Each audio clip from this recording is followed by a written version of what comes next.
Folks, I know that it's hard to believe, because I can hardly believe it, but CK3 is coming back on the menu. I'm not gonna lie to you when I say that I haven't played CK3 in a while, at least not really in a rather dedicated fashion like I did previously, like I do Victoria 3 right now. But CK3 is coming back. If you've been in my position, if you've said last year after they announced the floor plan and said this is what is coming, what we want to work on long term, and we'll see you next year for the actual substantial news, and then you said, okay, I'm gonna wait until that comes along, now's the time where we can finally stop waiting. Today they already are looking at something forward-facing, at content that is to come in the next version of CK3, and on the 6th of March, so on Monday I believe, yep, we are looking at an announcement show where CK3 supposedly is announcing something big. I hope the next expansion and of course major patch, and I hope some really fresh content. I'm actually quite confident in that because I've met some of the team, of course, in Stockholm at PDXCon, and I gotta tell ya, I think there's something really good cooking. But it's taking a while, right? But that while is now over, as I said, so let's jump straight into what is new, what is being announced, and what the last couple of weeks have announced. I didn't cover any of the latest dev diaries because I thought they weren't big enough news. I thought that, you know, maybe something more would be coming, and that something more is coming now. So let's just jump into this one and take a look at what is actually going on. My name is Jens, and this is my first appearance on this forum. We have upgraded our old friend, the Barbershop, so this is the first segment of this particular dev diary. First off, we've expanded the Barbershop into two tabs. The first is focused on changing the appearance of your character. Additionally, we have added a fuzzy search box next to the drop-downs in case you already know the name of what you're looking for. This right here is everybody's favorite Matilda right there, you can see it.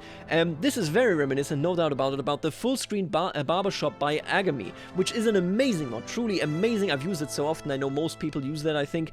Just a truly great tool to really bring your characters, the scenes that they're in, and the feelings that they have, the clothing that they have to life. I think is one of the best tools, and this now being integrated and being expanded upon to make it more user-friendly, I think is absolutely excellent.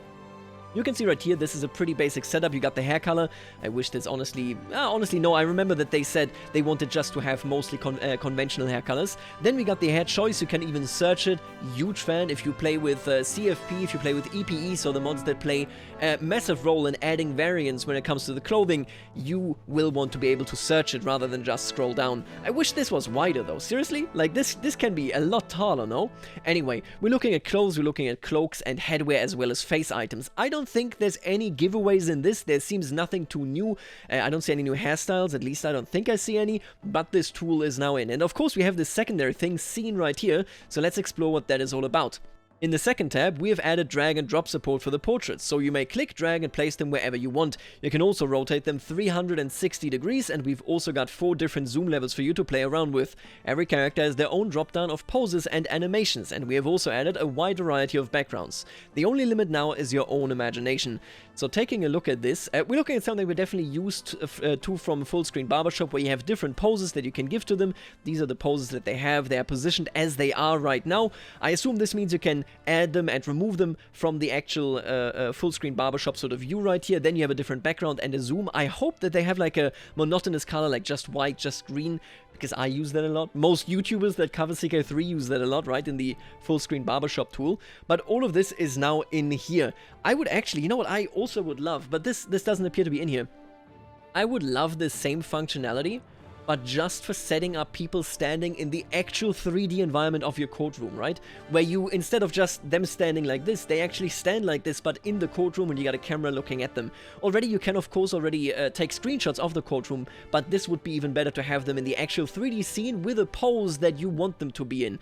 Well, no matter, this is the full-screen Barbershop right here that is now in the game and that is really neat, and they also added custom presets. One of the big reasons we play is to create stories and make memories. I took a deep dive into the forum history and found out some of you want to use the Barbershop to relive past events between characters, dress up a serious ruler in a funny outfit, or take family photos. To support this, I've added presets. The custom preset lets you import characters simply by pinning them. Another preset I really wanted in, based on a comment, was an easy way to view your entire council, so for that to that end I present to you this council right here. This is the council of the Vratislav, Duke of Bohemia. And I like this a lot. I think this is really, really neat. The base game integration there is absolutely relevant because that also makes it much more sort of accessible for other mods when they know that this will be in the game, rather than will the player also have this activated, yes or no. This is a great integration into vanilla, and I'm happy that we're seeing it. Obviously, it's just sort of quality of life, right? It's nothing big, but this, man, it's just so good to finally have some nice news of the game. Also, note the council preset supports modding if that's your thing. This should be fairly standard, right? How they're positioned, how it goes. I just want to reiterate, I would love this, but in the courtroom. Man, I would give my left hand for that, I think. Anyway, let's move on, because now Rager also has something in store for you, and this one is what I'm more interested in from a mechanical point of view. Greetings! In addition to the above, we also want to show some additions to our collection of map modes, namely the introduction of the control and economy map modes. Those two new tools are very useful in managing your realm and planning your conquests. So, we got governments, court languages, county titles, economy, development, county control, and terrain. I'm curious whether there are other map modes that they're not showing. Well, anyway, the control map mode is very straightforward, showing you exactly what you'd expect. It spans from a dark purple, denoting very low control, to a light yellow, showing just a slight lack of control, and a bright white shows where there's absolute control. I cannot read anymore. You can see Radech is absolute control, this is really good control, this is really poor control. So far so good, this is just a better overview, I think there's nothing wrong with this. Here comes the good part. The economy map mode is a little bit less straightforward, but we aspire to make it as useful as possible. The nebulous concept of economy is a bit harder to represent, but we decided to include what most of us thought were key factors in making informed decisions. So, we have the income, and you know what confuses me here? So what we're looking at very clearly is a dedication to buildings and the economy map mode. And yet this is just like, oh, it's just a castle, it's just a city, it's just a castle. They did say that the upcoming expansion wouldn't be an expansion that goes super deep into mechanics. They also said no trade, no Byzantine mechanics, etc. I think that buildings and locations of characters will be much more important with the upcoming expansion than before. I'm going to be honest with you, I have no knowledge of anything, they tell me nothing, but seeing how they focus on feet, on regions, on feet in this step, we're going to get to this later, don't worry about it, how they focus on the connection to the map, your feet, and regions. I could see it, for example, that we say, oh, my brother has a church over there, I want to visit it. So you go, and while you visit, your region rules at home, does certain things, and you are on your way quite literally, rather than, boom, teleporting over there. At least that is what I would hope for. Either way, what we're looking at here is a really cool map mode, I really like this, and there's also new additions to this, because all of a sudden things are slightly different, right? Similar to the development map mode, the color spans from dark purple to bright yellow. Bright yellow indicates an area is quite rich, and then the opposite, of course, is true for the other color. This coloring is relative to the state of the world, meaning that the most brilliant yellow county is the richest one in the world at that moment. This map mode doesn't care about the current control level of the county, which makes it useful for planning conquest targets. Look at these buildings, look at all these mines, look at these monuments, look at these universities. I assume these right here are universities, right? Maybe they are mosques, actually, or holy houses, I should say. Difficult to say. Something else that you no doubt notice is that special buildings are shown on this map mode. They've been hidden away for much too long, and we've decided that this was an excellent time to reveal them, and maybe add a handful of new ones. Getting special buildings in your domain was always a fun goal for the player to achieve, and now it's not only possible to see where they are, but also whether you can use them, if they are already built, what they provide, and so on. As an added bonus, we've added an absolute ton of new mines strewn around the map, and we've also revised the system for founding universities. Now, it's no longer a decision, but rather the institutions are constructed as normal special buildings, and in many more places than before, with the same rewards on offer. This means that there are many, many more great capital locations strewn across the world, and it's now easier than ever to find them. Huge fan. I think this is a really nice addition, and this is my headcanon.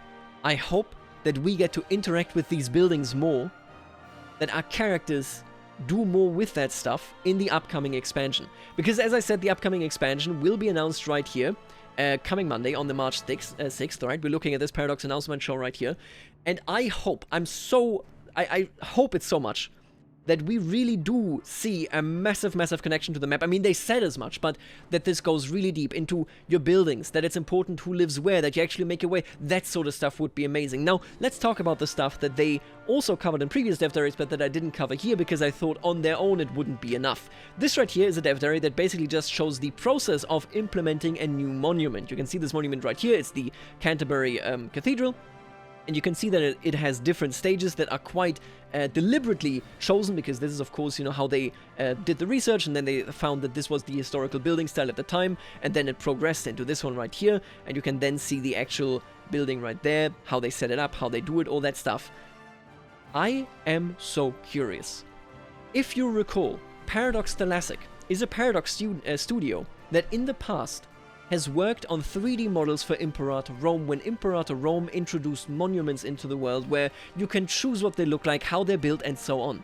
Thalassic has now for quite some time, and they do many tasks, they do a lot of different work tasks that has to be added, but they have for quite some time assisted PDS, I want to say it's PDS Black now, right?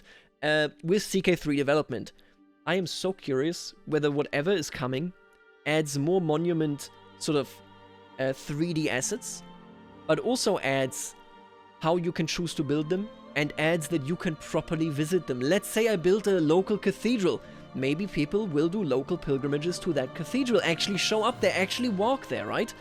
I would love it. When this dev diary came out, I said to myself, oh, okay, cool, it's a new monument. But then everything fell in place with this will bind you to the map. I really hope we're looking at that sort of content. Let me know what you think, by the way. This one is the other dev diary, and I gotta admit, I was a bit tilted when this came out, because this came out and was like, here's a riddle for you, and I was like, listen, I just want content, okay? Give me anything. But when we reanalyze this riddle now with the latest dev diary in mind, just take a look at this, right? All these characters are in the game, and all these characters were regents. Then we have a set of interactions right here that are closed off. I assume it's something like release a prisoner, give yourself a claim, give yourself a county, steal some money, this sort of stuff. What is clear is that Regencies for CK3 are coming. If those Regencies were only relevant if you were, for example, a child, or were, you know, at old age, I think that might be a bit too narrow. The position of Regent then would only work under certain circumstances, and in CK2, if you recall there, Regencies were mostly annoying from the player point of view, but were really, well, quite exhausting from the AI point of view. If in CK3, we are actually traveling, we're actually doing things. Let's say I, you know, am the Emperor of the Holy Roman Empire, I actually do court traveling. If this were to happen, Regencies and Regents would be much more interesting and would be a huge addition to the game. Not just a minor addition, but a huge addition because of how prevalent they would be. These are the interactions. What they are, we don't know. We have no idea. And it also appears that we can now have sigils on the actual clothes that are our sigils rather than just pre-generated stuff. So, let me summarize this. We are looking at a big announcement that hopefully will be a good announcement. Again, I have no idea. On Monday, on the 6th of March. We know Regencies will be in this. That was the riddle that has been solved. It's Regencies. These are all regents. They all did regent stuff. It's completely fine. We know that they said we want to bind you further onto the map. And this, you know, sort of thread and the devs, it has emerged that it's no coincidence that the feet are visible. That is, of course, because there's now a full-screen Barbershop in the base game, but maybe we will actually travel. Maybe we will actually travel to buildings that we built that we might even be able to design. I have no clue. I'm gonna be honest with you though. I'm excited for the first time for CK3 in a while, and I'm really looking forward to that announcement on the 6th of March. Let me know what you think, whether you would be interested in something like this. Man, I would love it if I become the King of Jerusalem and then people actually do the pilgrimages, and every now and again an event might trigger where they get intercepted by the Muslims. And then all of a sudden, you know, hey, maybe I get a war goal, maybe I can free prisoners, maybe I get to negotiate with them, something like that. Maybe I build a cathedral somewhere, people start doing pilgrimages there, and I get to decide certain things, I get to meet certain people. Man, I would love that stuff. It's all conjecture though, until Monday, the 6th of March, but it's the first conjecture that came from me in months. And I'm just happy that CK3 is back. Talking about CK3 being back, there will be a video later today about a modder doing something absolutely insane. If you have seen my video about the CK3, warfare theory, you will love it. Trust me, that is an incredible mod. You might know the modder as well from mods like Submission to Authority, then the Prisoner, where your prisoners are carried in your armies. That stuff's insane, and that modder is back and has done an incredible, incredible job. Let's take a look at that in the other video. For the moment, I will see you later, alligator.